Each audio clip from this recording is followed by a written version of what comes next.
What's up, everybody? For those that don't know, my name is Joey. Most people know me by Snow Rock. So now here I got one I wanted to tell you all about the time I got released because I was released from prison. This was the second time I went to prison. So I ended up doing 12 years, 7 months straight. I was released from Soledad, and I was in the hole. I didn't do anything wrong, but long story short, whites told the police that they were going to stab me, and they knew that the police would put me in the hole. So I ended up someone someone dropped a kite and told. I ended up. I even heard on one of my videos I was talking about this, and a dude chimed in and said he was one of the white inmates who was accused of supposedly he was supposed to stab me. So he ended up going to the hole and getting locked up and getting in trouble for this. I had no knowledge of it. I didn't know, you know what I'm saying, nothing about it. But it's like that's some fucked up shit. I don't see how the administration gets away with some of the stuff they do. But and when you're in prison, they don't have to prove that you did anything wrong. If they think you did something wrong, oh, you're guilty. That's it. That's all. And that's the way it was for real. Their rule book tells you that same thing. So a lot comes from that. So anyway, this is about the time I got released. Now I have been incarcerated 12 years, 7 months, 6 days, and some change. Um, I got sentenced to 9 years. I was supposed to do 9 years with 80%. So I was supposed to do like 7 years and some change. I ended up doing 12 years and 7 months because I was white and I was, a crip and involved with the gang situation. The way the racial situations is set up in prison, I'm white. I'm supposed to be over there with them, and I'm a crip. So I'm over there with the homies. So that caused a lot of static inside, between racial factions. So over the years, I've been stabbed. I've been in several altercations. I had an open invitation in prison. Anybody that got a problem with me, come on in my cell, one on one, open invitation. And that's the way it was, for years. And people knew, that's how I lived my life. No bullshit. But I don't have to live like that no more. I'm out here. I've been out here doing my best life. This is the longest I've been out since I was 9. I got a good job. I got a career. I got, a nice, beautiful wife. Family. Everybody's healthy. Man, I'm doing the best, doing better than I've ever done in my life. Let's just say that. So now here I am on YouTube, trying to spread my hustle, tell my story. You know what I mean? Because a lot of people don't know. So I'm just trying to explain. So where we're at, what's going on. So I'm a white crip, been in prison for like almost 12 years, 7 months, and now I'm being released. So anybody that knows what it's like being released, it's totally different after doing like more than 10 years. So I did 12, and literally I'm kind of messed up. My whole time I've been in maximum security, which is level 3 and level 4. And that's you're locked in a cell. At nighttime, you're locked in a cell every night. Ain't no, ifs, ands, or buts. No camp trips, no, But anyway, and then level 2 and level 1 is dorm living, so that it's not a cell. You're in a dorm with everybody else. And I didn't feel comfortable, going to a dorm living. I figured, the whites are going to stab me. If I'm in a dorm, if I'm in a cell, you got to come past these. So when I'm locked in my cell, I could take my shoes off and relax and be comfortable. But and every time my points went down to get close to level 2, I would get in trouble to make my points go back up because when you get a rule violation, they give you points and extra time. The extra time is small on petty stuff, and you can get it back if you stay clean for 6 months. Knowing the system, I would, get a petty 115 to get the 6 points, and then 6 months later get my time back. And I never lost any time, but I got the extra points. The extra points goes to keeping me in a level 3, which is a cell living maximum security environment. Level 2, like I said, is a dorm living. And I didn't want to go there. So I would manipulate and, jack my points up so that I could stay a level 3 in a maximum security facility where I felt more comfortable. As long as my cell doors was closed, I could take my shoes off and be comfortable. It don't matter who up in my cell. because I usually had a homie up in my cell. I would, hey man, you know what I'm saying? A lot of black people don't want to go up in the cell with me. And that's some bullshit. You know what I mean? Everybody wanted to be up in the cell with me. I had the sack. I was on. But we in San Diego. So like I said, I spent most of my time in Donovan years. And you know what I'm saying, Donovan was the best time I did. I was the most comfortable, and I was there for 8 years. So the staff knew who I was. I could have kind of stand out in the crowd. So so now here I am. I'm about to be released. After all these years, I don't have no place to go. I don't have no family left in San Diego. I don't have no place to go. I'm out. That's all that matters is I'm out. Only thing that I know is I have to check in with my parole tomorrow, 24 hours. I'm released as a high risk inmate because of the violence on my priors. I just was in prison for assault with a deadly weapon, where I broke a Navy guy's jaw. Okay, really a fist fight? Yes, really a fist fight. But before that, you know what I mean? I did 3 years on 4.5 for armed robbery, where I robbed a drug dealer. The drug dealer came to court and said I stole the drugs he was selling out of his house. How does that work? But that's the way it is. The system is set up, for them to win. Anyway, long story short, do we know where we're at? I'm about to be released after all these years. Let's see how it goes. So I get to the bus station, and it's in Gilroy, California, because I'm paroling from Soledad, which is up northern California. So Gilroy, I don't know where the hell it's at. But Gilroy, California is where I get released. And they take me to a little bitty bus station. And I swear everything is like I'm in shock because the cars don't look the same, the streets don't look the same, nothing. But when I get to the Greyhound station, it looks like an old town like Mayberry, where Andy Griffith might come around the corner any minute. But it was funny, because I was sitting there and, I told myself I wasn't going to smoke. First thing I did, the officer gave us a couple dollars to go get whatever we wanted from the store. And he said he was going to pay for our bus tickets to get us to where we needed to go. I'm going to San Diego. The other guy's going to LA. After that, he'll give us the change when we get on the bus. Until we get on the bus, we belong to him. So don't do nothing stupid. His words. Look, first thing I did, I had $10. I went up there, got me a pack of Camels, and then a blue lighter and a Pepsi. So I went outside and fired up that first cigarette, and I'm sitting there leaning up against the wall, smoking the cigarette, and I get a head rush. The second hit, I haven't smoked in a while. I've been in the hole. So I'm just sitting there puffing on a cigarette, drinking a soda, leaning against the wall, and then here comes the old redneck cop. So you boys coming back to see us? I just ignore him. I ain't got nothing to say. But the wheels start turning.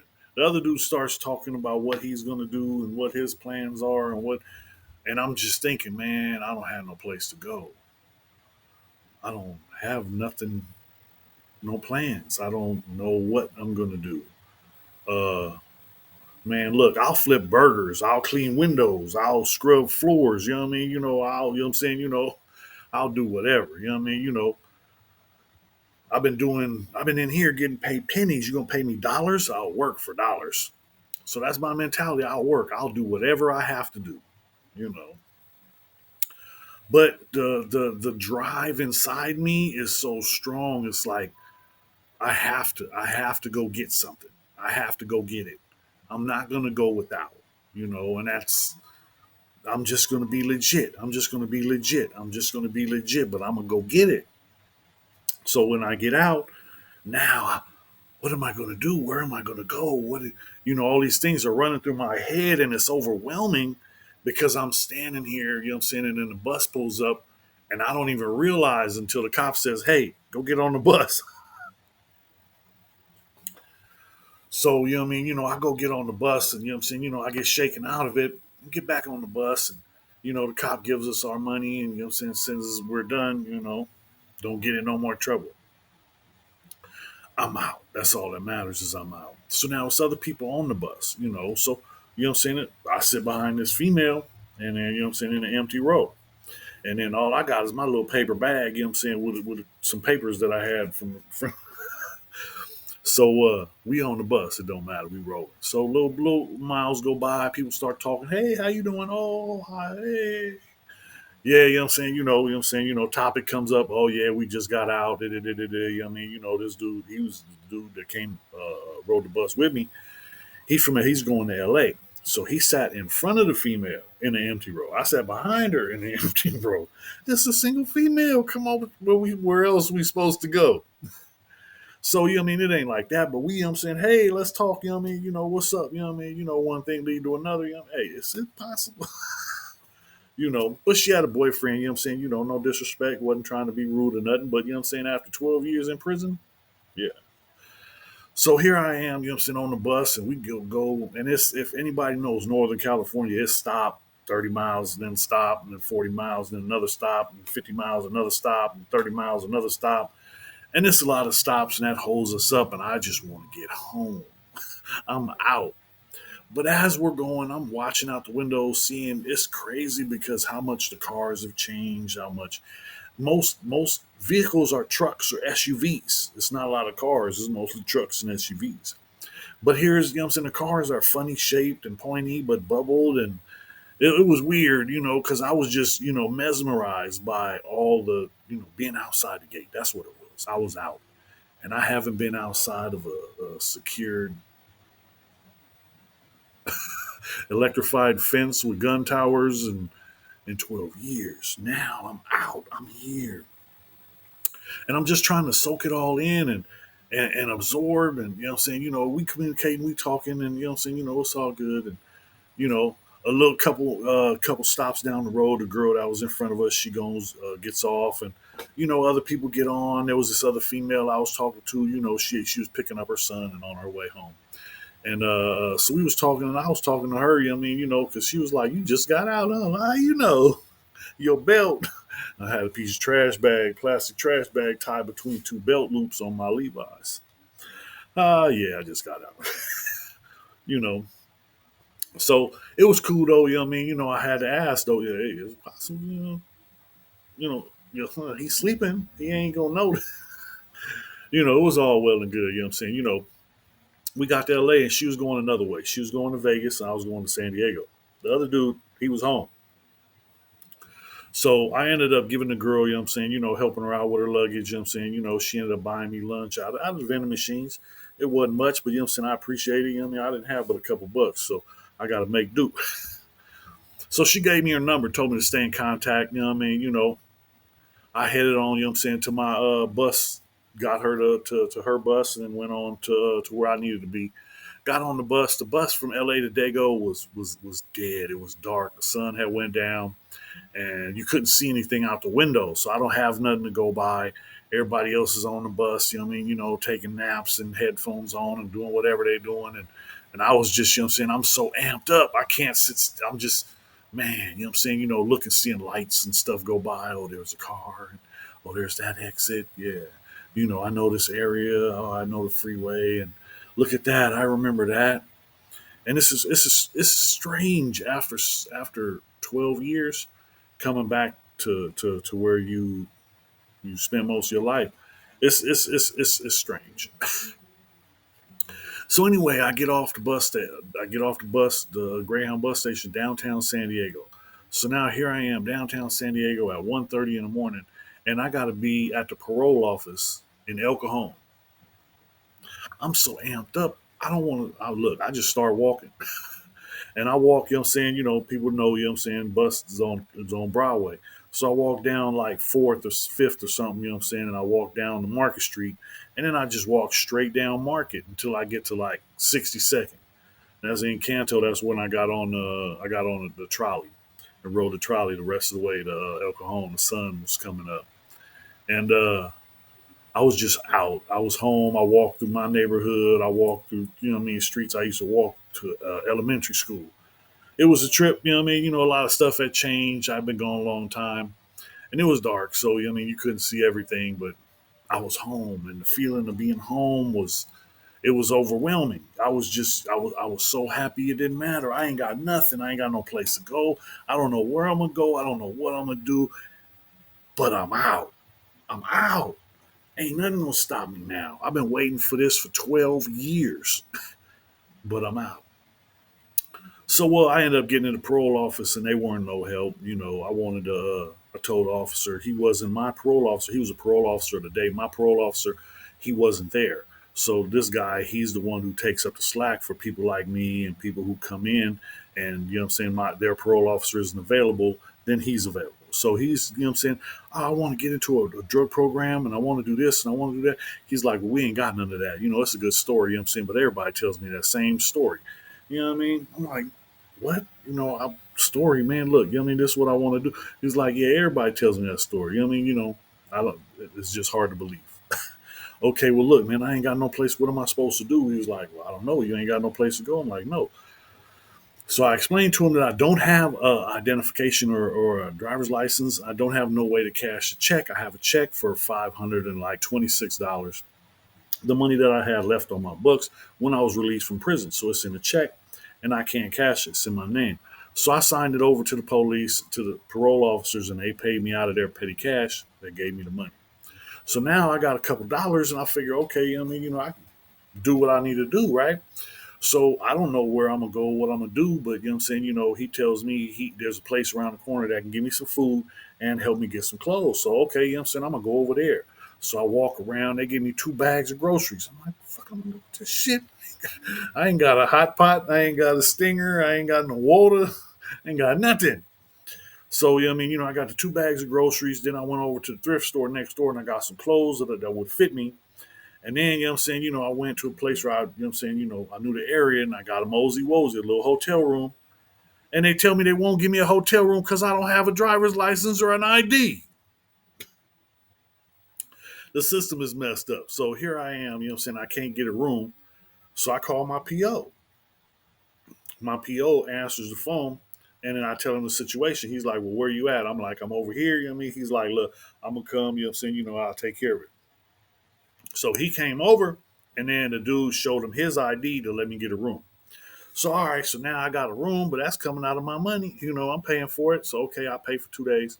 And then what I'm saying, I'm on. I got a place to stay. Now I'm trying to find a program, something near me.